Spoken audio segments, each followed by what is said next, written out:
ঈদ উল আজহার নামাজ আদায় করার পরে আমরা আল্লাহ পাক রব্বুল আলামিনের নামে আমরা কুরবানি করব আল্লাহকে সন্তুষ্ট করার জন্য।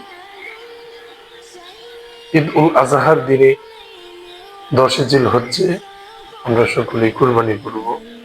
এর জন্য কুরবানি করার আগে কুরবানির সম্পর্কে আমাদের অনেক কিছু জানার দরকার আছে। সম্মানিত দিনী ভাই ও বোনেরা, আসসালামু আলাইকুম ওয়া রাহমাতুল্লাহি ওয়া বারাকাতুহু।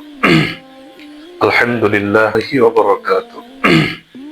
আলহামদুলিল্লাহ আলহামদুলিল্লাহি ওয়া কাফা ওয়া সালামুন আলা ইবাদিহিল্লাযীনা ইসতাফা, আম্মা বা'দ। আউযু বিল্লাহি মিনাশ শাইতানির রাজীম। বিসমিল্লাহির রাহমানির রাহিম। قل إن صلاتي ونسكي ومحياي ومماتي لله رب العالمين، أو كما قال الله تعالى في كلامه المجيد وفرقانه الحميد: لن ينال الله لحومها ولا دماؤها ولكن يناله التقوى منكم، صدق الله العظيم। সম্মানিত দেশবাসী, আমার শুভাকাঙ্ক্ষী, আমার দিনী ভাই ও বোনেরা, সকলকে আমার পক্ষ থেকে আন্তরিক শুভেচ্ছা ও অভিনন্দন। আশা রাখছি আপনারা সকলে ভালো আছেন। সম্মানিত উপস্থিতি, সম্মানিত দিনী ভাই ও বোনেরা, আপনারা যারা এই ভিডিওটি দেখছেন এবং কি দেখবেন, সকলের প্রতি আমার আবারও সালাম। আসসালামু আলাইকুম ওয়া রাহমাতুল্লাহি ওয়া বারাকাতুহু।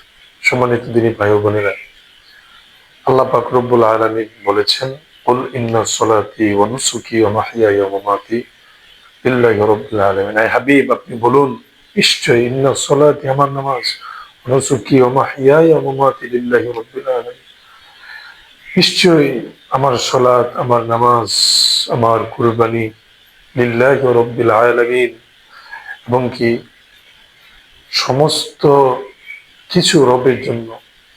মাহইয়ায়া ওয়া মামাতি, আমার জীবন এবং আমার মরণটাও আল্লাহর জন্য। সুবহানাল্লাহ।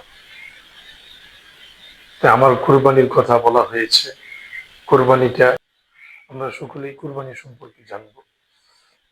আসলে কুরবানি দেওয়াটা ওয়াজিব। যার সম্পদ আছে, সামর্থ্যবান, তার জন্য কুরবানি দেওয়াটা ওয়াজিব হয়ে যায়। এর জন্য যারা সামর্থ্যবান আছেন, তারা সকলেই কুরবানিটা দিবেন আল্লাহর জন্য।